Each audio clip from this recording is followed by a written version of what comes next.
편 116편 말씀을 같이 나누는데요. 116편 말씀은 여전히 제목이 없는 말씀 중에 시편 중에 하나입니다. 그런데 누가 썼는지 몰라요. 제목이 없다는 얘기는 누가 썼는지도 모르고 그 배경에서 특별히 역사적인 어떤 내용을 뽑아낼 수 있을 만한 그런 내용은 없습니다. 그런데 시편을 연구하는 분들 중에 어떤 분들은 다윗이 쓴 시일 것이다 이렇게 얘기하는 분들이 있어요. 왜냐하면 뉘앙스 자체가 다윗이 쓴 시에 이 구절들이 표현들이 좀 나오기 때문에 그렇죠. 그래서 다윗이 썼을 것이다, 압살롬의 반역이 끝난 직후에 쓴 것일 것이다 이렇게 얘기하는 분들도 있고, 어떤 분들은 히스기야 왕이 죽을 병에 걸렸다가 주님의 은혜로 말미암아 그 생명을 연장받지 않습니까? 그리고 나서 쓴 시일 것이다 이렇게 추정하는 분들도 있습니다. 그런데 많은 분들은 아니고, 그래서 어떤 자료에는 다윗의 시로 소개되기도 하고 어떤 부분에는 히스기야일 것이다 이렇게 소개되기도 합니다. 그런데 히브리 원어상 보면 누가 썼는지 알 수가 없는 것은 사실입니다. 그리고 또 혹자들은 두 개의 시를 하나로 합한 것이다 이렇게 얘기하는 분들도 있어요. 내용 구분이 1절로 9절까지 하나의 내용으로 기도라고 하는 것이 중심축으로 들어가고, 또 하나는 10절부터 19절까지는 경건한 삶, 경건한 삶에 대한 결단, 이 내용이 들어가 있어서 두 시를 하나로 합했을 것이다 이렇게 얘기하는 분들도 있는데, 내용상 볼 때 구분을 그렇게 짓지만 특별히 두 개의 시다라고 하는 근거를 찾을 수도 없어요. 그래서 그냥 하나의 시로 우리 성경에 기록되어 있는데, 제가 이렇게 읽어보면 내용이 하나님의 은혜를 경험한 이 사람이 어떤 위기가 있었던 것은 틀림없어요. 그게 다윗이든 히스기야든 또 다른 사람이었든 여하튼 인생의 위기를 경험한 겁니다. 그 위기가 어떤 위기인지는 몰라요. 그게 질병이었는지 혹은 대적들이 쳐들어왔는지 혹은 인생의 곤관 문제였는지는 모르겠지만 어떤 인생의 위기가 찾아온 건 사실이에요. 위기가 없는 인생이 어디 있겠습니까? 그래서 누가 그런 얘기를 하더라고요. 글재주가 없어서 그렇지 어떤 인생이든 글로 표현할 수 있다면 그건 소설이나 드라마처럼 아주 격변이 심했을 것이다. 모든 사람이 다 똑같죠. 그거를 글로 쓰지 않았을 뿐이지, 그거를 글재주가 있는 사람은 자기 자서전을 쓰거나 혹은 그런 걸 잘 표현했을 뿐이지 드라마틱하지 않은 인생이 어디 있겠어요. 인생은 기승전결이 다 있는 것 아니겠습니까? 그래서 글로 표현하면 눈물로 읽어야 될 내용도 있을 것이고 기뻐서 같이 막 환호성을 지를 내용도 있을 거예요. 그건 인생은 모두가 똑같습니다. 그런데 오늘 시에서 되게 중요한 내용이 하나가 있는데 제가 볼 때는 이 구절이에요. 우리 16절 말씀을 같이 한번 읽어볼래요? 16절입니다. 읽어보세요. 16절 시작. 여호와여, 나는 진실로 주의 종이요 주의 여종의 아들 곧 주의 종이라. 주께서 나의 결박을 푸셨나이다. 아멘. 주의 종이라고 하는 표현이 나오는데, 주의 종, 우리가 흔히 쓰는 그런 말이죠. 하나님을 경배하고 하나님을 섬기며 주님의 말씀대로 살려고 주님의 사명을 감당하는 사람들이 흔히 주의 종, 다윗도 주의 종이라고 불렀고, 그리고 또 모든 신앙의 영웅들이 하나님 앞에 나올 때는 주의 종으로 나오고, 오늘 우리들도 주님의 종으로 이 자리에 있는 줄로 믿어요. 그 얘기는 뭐냐면 하나님을 나의 주인으로, 예수님을 나의 주인으로 섬긴다는 거잖아요. 근데 특이한 표현이 이런 겁니다. 여호와여, 나는 진실로 주의 종이다. 여기까지 우리가 맞는데 그 뒤에 주의 여종의 아들 곧 주의 종이라. 주의 여종의 아들, 그러니까 내가 주의 종인데 뭘 얘기하는 거예요? 내 어머니도, 나를 낳으신 어머니도 뭐라고 얘기해요? 주의 종이다. 그러니까 주의 여종 이렇게 얘기하니까 우리 어머니의 믿음이 굉장히 좋았다는 거죠. 우리 어머니가 굉장히 신실하게 하나님을 섬겼다는 거예요. 우리식으로 얘기하면 뭐 사무엘의 어머니 한나라든지 혹은 말이죠, 우리들 식으로 얘기하면 예수님의 어머니가 되는 마리아라든지, 우리들이 보면 신앙에 이 성경에 수없이 많은 믿음이 좋은 여성들 얘기가 나오잖아요. 그 여성들이 낳은 자녀라는 거죠. 그러니까 이게 누군지는 모르겠지만 우리 어머니는 자타가 공인하는 믿음이 좋은 어머니인 거예요. 신약으로 넘어오면 디모데의 어머니나 할머니 같은 사람들을 말하는 것이고, 또 구약으로 넘어가면 모세의 어머니 같은 사람들을 말하는 거죠. 그러니까 그 어머니가 믿음이 좋아서 하나님의 사명을 잘 감당하고 말씀대로 자녀들을 양육한 거예요. 그러니까 우리식으로 표현하면 모태신앙인 거죠. 혹은 어릴 때부터 어머니의 신앙 양육을 받았던 사람인 거예요. 그런데 그런 아들이 뭐라고 고백하는 거예요? 나도 주의 종이 되었습니다. 그러니까 이거는 단순히 목사가 되었다, 어머니가 굉장히 믿음이 좋아서 신학교에서 목사를 이런 얘기를 하고 있는 게 아니에요. 이 사람이 우리 어머니의 믿음이 굉장히 좋아서 우리 어머니가 주의 여종입니다. 그런데 나도 주의 종으로 살겠습니다, 이렇게 선언하는 거거든요. 한번 읽어보세요. 뭐라고 되어 있는지. 우리 17절 말씀도 읽어보세요. 시작. 내가 주께 감사제를 드리고 여호와 이름을 부르리이다. 내가 주님께 감사의 예배를 드리며 내가 주의 이름을 항상 부르겠다. 근데 어디서 부르느냐? 18절 읽어보세요. 시작. 내가 여호와께 서원한 것을 그의 모든 백성이 보는 앞에서 내가 지키리이다. 그러니까 내가 하나님께 서원한 것을요, 모든 사람들 앞에서 지키겠다는 거예요. 아멘이십니까? 그러니까 내가 주님께 서원한 게 뭔지 사람들은 모르는데 내가 주님께 서원한 걸 모든 사람한테 다 알게 하고 그 서원한 대로 가. 이거는 단순히 내가 하나님한테 금덩어리 드릴게, 은덩어리 드릴게, 이런 얘기를 하고 있는 게 아니에요. 이건 단순히 내가 하나님을 위해서 내가 저런 거 보여지, 이걸 얘기하는 게 아니에요. 나는 하나님 앞에서 이렇게 살겠습니다, 나는 하나님을 믿는 사람으로 이렇게 살겠습니다라고 한 거예요? 선언하고 모든 사람들 앞에서 그걸 지키는 모습을 보여주겠다는 거예요. 그러니까 신앙의 모본이 되고 하나님을 섬기는 걸 모든 사람들 앞에서 하는 거예요? 드러내고 공증받을 수 있게 하겠다는 거예요. 이건 마치 뭐와 같으냐면요, 우리가 직분을 받을 때 여러분 생각해 보세요. 내가 세례를 받고 집사를 받고 권사를 받고 장로를 받고, 저도 마찬가지예요. 목사 안수를 받을 때 우리가 그냥 얼렁뚱땅 받고 뒤에서 무슨 말이죠, 뒤에서 남들 보지 않는 데서 이렇게 하는 게 아니잖아요. 교회 앞에서, 교인들 앞에서, 하나님 앞에서. 아멘. 하나님 앞에 여기 서 있잖아. 하나님 앞에서 교인들이 보고 있잖아. 교인 앞에서 뭐라고 얘기해요? 결단하잖아요. 나는 예수님만 믿고 살겠습니다. 나는 교회에 유익이 되는 삶을 살겠습니다. 나는 기도를 하고 예배를 드리며 모든 신앙생활이 뭐가 되겠습니까? 모범이 되겠습니다. 그렇게 주님 앞에 서원했어요, 안 했어요? 했잖아요. 결단했어요, 안 했어요? 했잖아요. 그리고 모든 사람들 앞에서 그걸 지키는 모습을 보여주겠다는 거예요. 그러니까 나는 주의 종으로 모든 사람들 앞에서 부끄럽지 않은 모범적인 삶을 살겠습니다. 우리들도 그거 많이 했어요. 세례 받을 때 했고요, 그리고 집사 받을 때 했고요, 집사 직분 임명 받을 때도 했고요, 권사 임명 받을 때도 했어요. 아멘이십니까? 그러니까 그 서원한 거, 그게 서원이잖아요. 내가 하나님 앞에 이렇게 하겠습니다, 그 서원.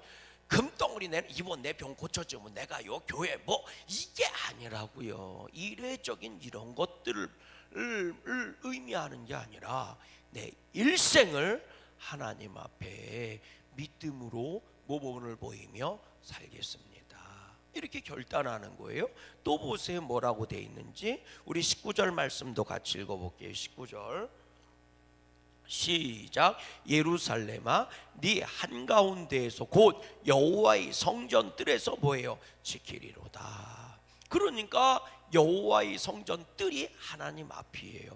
제사장이라면 성소까지 나와요. 대제사장이라면 지성소까지 나옵니다. 근데 성전 뜰이라고 얘기했으니까 그냥 뭐예요? 지성소나 성소로 들어갈 수 없는 제사장이 아니다, 그런 얘기예요. 아멘이십니까?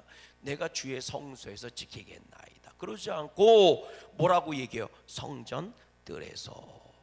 그러니까 그는 제사장을 말하는 게 아니에요. 목사님을 우리식으로 얘기하면 목사를 얘기하는 게 아니라고요. 그의 세상적인 신분이 왕이었는지 귀족이었는지 장군이었는지 일반 백성이었는지 우리는 그건 알 수는 없어요. 세상적인 권세가 뭔지는 우리는 알 수가 없습니다. 알 수는 없어요. 그러나 그는 성전 뜰 앞에서 하나님 앞에서 지키겠나이다. 그러니까요, 백성들 앞에서도 지키고 하나님 앞에서도 지키겠습니다. 이게 어떤 위기를 경험하고 나서 이 사람이 하나님 앞에 내 모든 것을 드리고 말씀대로 살기를 지금 뭐 하는 거예요? 서원하고 결단하는 거거든요. 여러분, 오늘 우리에게 이런 믿음이 있기를 주의 이름으로 소망합니다. 사람들 앞에 부끄럽지 않은 믿음이 되고 하나님 앞에 인정받는 믿음이 되어야 할 줄로 믿어요. 우리가 주님 앞에서 또한 사람들 앞에서도 복 있는 자로 믿음의 사람으로 살아갈 수 있기를 주님의 이름으로 축원합니다. 자, 그러니까 보세요. 우리 어머니의 믿음이 굉장히 좋은 어머니예요. 굉장히 하나님에 대해서 열심히 믿음의 본을 가지고 살았던 분이고, 내가 그 어머니의 영향을 받아서 나도 어릴 때부터 신앙교육을 받은 사람이에요. 그런데 그렇다고 해서 그가 하나님의 종이 된 건 아니에요. 하나님을 만나고 나서 그는 결단하는 거예요. 우리 어머니가 하나님의 종이었던 것처럼, 우리 어머니가 하나님의 여종으로 살았던 것처럼 나도 하나님의 종으로 살 것입니다. 주의 종으로 살 것입니다. 모든 백성들 앞에서 내가 결단하고 서원하며 그 서원으로 모범을 보이며 주님의 종답게 살 것입니다. 그리고 하나님의 성전 앞에서도 하나님 앞에서도 부끄럽지 않게 내가 살겠습니다. 아니, 어떻게 이렇게 변화받을 수 있었을까? 여러분, 하나님 만나야 변하는 거예요. 매일 귀로 듣고 머리로 한다고 그가 하나님의 종이 되고 주님의 일꾼이 되는 게 아닙니다. 그가 거룩한 삶을 사는 게 아니에요. 하나님을 만나야 되는 거예요. 그 만난 내용이 1절부터 9절까지의 내용인 겁니다. 우리 한번 읽어볼래요? 뭐라고 돼 있나? 9장 1절 말씀 읽어보세요. 우리 1절 말씀 116장 1절 말씀 읽어보세요. 시작. 여호와께서 내 음성과 내 간구를 뭐 하심으로? 들으심으로 내가 그를 사랑합니다. 그러니까 내가 어떤 위기가 있었는데 하나님 앞에 어머니 가르쳐 준 대로, 얘야, 이 어머니는 힘들고 어려울 때마다 주님 앞에 가서 기도했어. 그럴 때마다 어머니, 내가 하나님이 내 기도를 들어주셨고 나를 복되게 해주셨다. 그러니 너도 인생의 위기 가운데 하나님 앞에 기도하고 부르짖으라. 하나님은 너를 사랑하셔서 네 기도를 들어주실 거야. 그리고 정말 인생을 살면서 위기를 경험한 거예요. 극심한 위기. 어느 정도의 위기냐? 3절 말씀 읽어보세요. 3절입니다. 3절 시작. 사망의 줄이 나를 두르고 스올의 고통이 내게 이름으로 내가 환난과 슬픔을 만났을 때에, 내가 환난과 슬픔을 만나는데 이 환난과 슬픔의 내용이 얼마나 크냐? 죽음의 줄이 나를 둘렀다는 거예요. 그러니까 사망, 죽을 것 같다는 거예요. 죽기 일보 직전이라는 거예요. 줄이 나를 올감했다는 얘기는 뭐냐면 포승줄로 꽁꽁 묶어버렸다는 얘기예요. 그러니 내가 벗어날래야 벗어날 수 있어요, 없어요? 없다는 거예요. 꼼짝없이 죽게 생겼다는 거. 그게 질병인지, 혹은 그게 물질 문제인지, 혹은 그게 적군이 쳐들어왔는지 뭔지는 우리는 알 수가 없어요. 그런데 사망의 줄이 나를 꽁꽁 묶은 거예요. 죽기 일보 직전인 거예요. 어느 정도로 고통스럽냐? 스올의 고통이 지옥의 고통이거든요. 지옥의 고통이 나에게 몰려온 거예요. 이게 심적이든 육적이든 모든 것을 포함한 거예요. 그래서 어머니의 말씀을 떠올리고 하나님께 부르짖어 기도했다는 거예요. 내가 할 수 있는 것은 뭐밖에 없었어요? 기도밖에 없었다는 거예요. 그래서 하나님께 기도했더니 하나님이 내 간구를, 여기서 간구라고 하는 걸 원어로 찾아보면 지속적으로 부르짖었다 이런 뜻이거든요. 그러니까 한두 번 기도하고 이게 아니고 이 스올의 지옥의 고통과 사망의 줄이 끊어지기를 지속적으로 기도했다. 그랬더니 하나님이 내 기도를 들으셨다. 어떻게 들으셨느냐? 2절 말씀 읽어보세요. 시작. 그의 귀를 내게 기울이셨으므로 내가 평생에 기도하리이다. 그의 귀를 내게 기울였다는 얘기는 뭐냐면 그 귀를 내 입에다 댔다 이런 뜻이에요. 그러니까 귀를 기울였다 이 얘기는 뭐냐면 뭐라고 우리식으로 얘기하면 뭐라고 이렇게 귀를 이렇게 가까이 댄 걸 말하는 거예요. 그러니까 원어상 보면 그 귀가 내 입술 앞에 이렇게 와 있다. 그러니까 우리가 기도할 때요 멀리 계신 하나님께 기도하는 게 아니라 나를 만나신 하나님께 기도하는 건 줄로 믿어요. 우리의 기도가 공허한 메아리가 아닙니다. 왜? 하나님이 내 기도를 들으실 때는 저 높은 하늘 꼭대기도 들으시는 게 아니고 바로 내 앞에서 들으시는 거예요. 그래서 다윗은 뭐라고 고백해요? 내가 주의 앞에 있도다. 주님이 내 오른편에 계시도다. 할렐루야. 내 옆에 계시다는 거예요. 그래서 내 입술 바로 옆에도 이렇게 귀를 이렇게 기울이고 듣는. 그 우리가 내가 기도할 때예요. 이렇게 하나님이 내 기도를 들으신다고 생각하면 돼. 그래서 얘기하는 거예요. 내가 부르짖어 기도하는 소리는 내 간절함의 표현인 거고요. 주님은 언제나 내 앞에서 내 기도를 들으시는 거예요. 내 속으로 부르짖어 기도하는 기도도 주님은 들으시는 거라고요. 아멘이십니까? 그게 내 중심을 아시는 주님이란 말이에요. 그러니까 그렇게 내가 기도할 때 하나님이 그 귀를 내 귀에 댔다는 거예요. 이거는 이미 따라 하십시다. 내가 기도할 때 위로가 임하는 것을 의미하는 거예요. 내가 죽을 것 같아서 누구도 나를 뭐 할 수 없는데, 도와줄 수 없는데 하나님은 내가 100번, 1000번, 10,000번을 똑같은 내용으로 기도하고 하나님께 얘기해도 하나님은 자비하시기 때문에 나를 거절하지 않고 언제나 내 뭐예요? 기도 소리에 귀를 기울여 주셨다는 겁니다. 그래서 이렇게 표현하는 거예요. 읽어보세요. 뭐라고 돼 있나? 5절 말씀 읽어보세요. 5절 말씀 같이 읽어봐요. 시작. 여호와는 은혜로우시며 의로우시며 우리 하나님은 긍휼이 많으시도다. 그래서 6절 보세요. 여호와께서는 순진한 자를 지키시나니 내가 어려울 때에 나를 구원하셨다. 순진한 자 이렇게 나와요. 하나님은 순진한 자를 지키신다. 여기 순진한 자가요 우리들이 볼 때는 마음이 깨끗하고 뭐 이렇게 생각하는데 그렇지 않아요. 여기 원어상 뜻은요 따라하십시다. 단순한 자. 예전 성경에는 어리석은 자 이렇게 표현되어 있어요. 그러니까 순진하다는 뜻은 우리식으로 이래야 하려면 어리석음과 순진함 사이예요. 이 원어상 뜻은 그걸 어떻게 표현할 수 없으니까 순진한 자 이렇게 표현한 건데, 성경에 보면 예수님께서 그런 말씀하셨잖아요. 어린아이와 같지 않고는. 거기서 가장 중요한 뜻이 뭐예요? 그대로 믿는다. 다시 말하면 어리석다, 어리석을 정도로 순진하다. 이 얘기는 뭐예요? 단순하다는 뜻이에요. 그러니까 어머니가 주신 그 말씀을 그냥 단순하게 받아들이고 복잡할 거 필요 없어요. 여러분 믿음 생활할 때는 의심이 들 수밖에 없습니다. 따라해 볼래요? 믿음과 의심은 공존하는 거다. 여러분 믿음이란 단어가 의심이란 말이 있으니까 믿음이란 단어도 생긴 거예요. 그러니까 의심하거나 안 믿는 사람들 보고 자꾸 뭐라고 우리는 믿으라니까 그냥 믿으라 이렇게 얘기하잖아요. 그러니까 우리는 믿음이라고 하는 단어 이면에는 모두 들어있는 거예요. 의심이라는 것을 가지고 있는 거예요.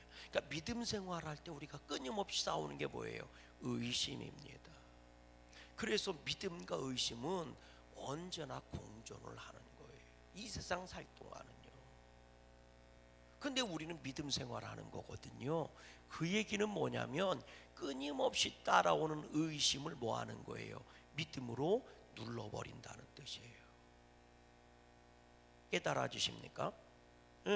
우리는 끊임없이 의심이 따라와요. 우리가 기도할 때도 의심이 따라오고요, 우리가 헌신할 때도 의심이 따라오고, 우리가 주님께 드릴 때도 의심이 따라와요. 그런데 의심은요, 따라해볼래요? 합리적인 이유를 갖고 찾아옵니다. 의심이라는 건 언제나 합리적인 이유를 갖고 찾아옵니다. 그래서 의심할 만하게 마귀는 의심을 붙잡고 나를 찾아오는 거예요. 그 의심이 사람의 논리든 사람의 생각이든 사람의 이성이든 사람의 방법이든 언제나 의심은 그럴듯한 이유를 가지고 믿음을 공격합니다. 그러면 믿음은요, 단순해야 돼요. 몰라 난 그냥 믿을 거야. 몰라 아유 됐어, 그냥 난 믿어버릴 거야. 할렐루야. 그렇지 않고는 의심을 이길 수가 없어요. 오늘 본문에 순진한 자를 지키시나니라는 순진의 뜻에는요, 그냥 그대로 받아들인다는 뜻이에요. 그러니 그걸 보고 다른 사람들은 어리석다고 얘기할 수도 있어요. 오늘 예수 믿는 사람들을 믿지 않는 사람들이 볼 때는요, 어리석다고 얘기하는 겁니다. 단순하다고 얘기하는, 야 목사 말을 그냥 믿냐? 이렇게 얘기한다니까. 한 번 정도 의심해 봐야 되는 거 아니야? 이렇게 얘기한다니까요. 그래서 믿는 사람들이 보여주는 것은 말쟁이로 이기는 게 아닙니다. 믿음은 그냥 보여주는 방법밖에 없어요. 보여주면 뭐가 되는 거예요? 진짜가 되는 거니까. 보여주면 진짜가 되는 거거든요. 그래서 믿음은 드러나야 진짜로 인정받는 겁니다. 오늘 이 시편의 저자가 얘기하는 거예요. 하나님이 순진한 자, 단순한 자를 지키신다. 그들을 어려울 때 구원해서 그들의 믿는 것이 진짜라는 것을 드러내 주신다는 거예요. 여러분, 우리 양구 감독이는 단순한 교회가 되십시다. 복잡하게 믿지 마세요. 복잡하게 믿는다고 잘 믿어지는 게 아니요, 믿음의 성도는요, 머리가 큰 사람이 아니에요. 믿음이 큰 사람이지. 할렐루야. 하나님을 내가 설명하려고 한들 얼마나 설명할 수 있겠어요? 나보다 더 큰 분을 어떻게 설명해요? 내가 보여준 것만 뭐 하는 거예요? 믿고 나아가는 거고 드러내는 것뿐이지. 여러분, 그래서 여러분 읽어보세요. 뭐라고 돼 있나? 우리 11절 말씀 읽어보세요. 11절 말씀 시작. 내가 놀라서 이르기를 모든 사람이 거짓말쟁이라 하였도다. 이게 뭐냐면 모든 사람들이 말하는 거 다 거짓말이야. 나는 하나님만 믿을 거야, 이 얘기예요. 사람 말 믿을 거 못돼. 모든 사람들이 하는 말은 거짓말쟁이야, 이 얘기예요. 목사님 무슨 모든 사람들이 하는 말이 하나만 못해도 거짓말이고 하나만 빼도 거짓말이야. 100개 중에서 한 개를 못해도 101가 되면 거짓말입니다. 100하고 101는 틀린 거예요. 여러분, 100하고 101가 똑같은 거예요? 틀린 겁니다. 99하고 100은 똑같은 거예요? 틀린 거예요. 여러분, 무슨 목사님 그게 무슨 말이에요? 여러분, 마트 가갖고요, 혹은 시장 가갖고요, 물건 사는데, 생각해 보세요. 물건 사는데 이 물건 값이 10,000원이라는 거예요. 근데 내가 50,000원짜리 내놨어. 그럼 40,000원을 거실러 줘야 돼. 맞아요, 틀려요? 맞죠? 근데 41,000원을 거질러 줬어, 잘못하고 이 사람이. 그런데 그걸 내가 그냥 갖고 와서 도둑질입니다. 내가 재수 좋은 게 아니라 도둑질한 거예요. 10,000원이라고 그래서 내가 50,000원 냈으면 40,000원을 받아와야지, 그 물건하고. 근데 11,000원을 받아왔어? 그 도둑질한 겁니다.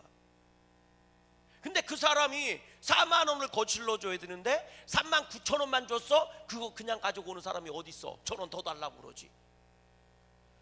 만약에 100하고 101하고 똑같은 거라면 이 세상은 무너집니다. 만약 99하고 100하고 똑같은 거라면 이 세상 무너집니다. 질서가 무너진 거니까. 숫자가 무너지면 세상 무너지는 거예요. 어떻게 백하나하고 백을 똑같은 거라고 얘기해요? 말도 똑같은 것 아닙니까? 하나를 보태서 얘기해도 거짓말이고요, 하나를 빼서 얘기해도 거짓말인 겁니다. 아멘 좀 해보세요. 그래서 사람 말 거짓말이라고요. 하나라도 보태지 않고 하나도 뺄 자신이 없다면 얘기하지 마세요. 옮기지도 마세요. 깨달아지세요? 하나라도 보태지 않고 하나라도 뺄 자신이 없다면 차라리 말하지 마세요. 특히나 나쁜 것에 대해서는, 복되지 않은 것에 대해서는, 좋은 것은 붙여서 얘기해도 그나마 괜찮아요. 그런데 나쁜 것을 하나를 더 보태거나 빼요? 그러면 사고 터지는 겁니다. 왜 사단 짓을 합니까? 왜 또 다른 거짓말을 만들어내요? 사람은 믿을 만한 게 못 돼요. 그래서 오늘 시편의 저자가 얘기하는, 나 사람 말 믿고 지금까지 살았는데 사람 말 다 거짓말이야. 나 하나님만 믿을 거야. 그래서 여러분 읽어보세요. 우리 읽어보세요. 10절 말씀입니다. 시작. 내가 크게 고통을 당하였다고 말할 때에도 나는 뭐 했도다? 믿었도다. 하나님만 믿었도다. 이게 순진한 거라고요. 믿음이 순진한 게 뭐냐? 하나님 말씀만 믿는 게 순진한 거예요. 단순한 거예요. 하나님 말씀이니까 그냥 믿어버려. 그리고 가는 거예요. 그랬더니 우리 어머니의 말씀을 그대로 믿고 내가 소울의 고통 가운데 있을 때 하나님께 부르짖었더니 하나님이 내 기도를 뭐 하셨도다? 응답해 주셨도다. 나를 건져 주셨도다. 그래서 내가 고백하는 거예요. 2절 말씀 읽어봐요. 2절입니다. 시작. 그의 귀를 내게 기울이셨으므로 내가 평생에 뭐하리로다? 기도하리로다. 내가 평생에 뭐하리로다? 기도하리로다. 아멘. 그렇게 하나님을 뭐한 거예요? 경험한 거예요. 그래서 어머니가 하나님의 종이었는데 나도 하나님의 종으로 살 것을 결단하는 거예요. 나는 평생에 기도할 것입니다. 나는 사람을 믿지 않고 단순하게 하나님만 믿겠습니다. 모든 사람이여 들으시오. 나는 이제 하나님만 섬기고 살 것입니다. 그리고 모든 사람들 앞에서 내가 하나님만 섬기고 사는 것을 보여줄 것입니다. 그리고 여호와의 전 앞에서도, 하나님 앞에서 부끄럽지 않은 하나님만을 섬기며 살겠습니다. 주여 나의 기도를 들으시고 나에게 힘을 주옵소서. 이게 오늘 시편 116편의 말씀이에요. 심지어는요, 우리 15절 말씀도 읽어보세요. 시작. 15절 시작. 그의 경건한 자들의 죽음은 여호와께서 보시기에도 뭐예요? 귀중한 것이로다. 내가 설령 그렇게 하나님을 믿다 죽어도 그것은 하나님의 기쁨이 될 것입니다. 멋진 시잖아요. 그래요 여러분, 오늘 우리의 죽음조차도 주님께 영광이 되고 주님이 기뻐 받으시는 우리의 사명이 될 수 있었으면 좋겠어요. 그러니 그가 어떤 일이 있어도 하나님을 배신하겠습니까? 나는 평생에 여호와의 이름만 부르다 살겠습니다. 누구처럼? 우리 어머니가 그렇게 하셨던 것처럼. 멋지잖아요. 이런 은혜의 역사가 여러분 가정에도 있기를 주의 이름으로 소망해요. 내가 멋지게 믿으면요, 자녀들도 멋지게 하나님 믿으려고 애쓰는 겁니다. 여러분 자녀들이 다 시편의 저자처럼 하나님을 경험하고 내가 고백했던 고백이 그 입술에서 똑같이 나올 수 있기를 주님의 이름으로 축원합니다. 하늘에 계신 우리 아버지여, 이름이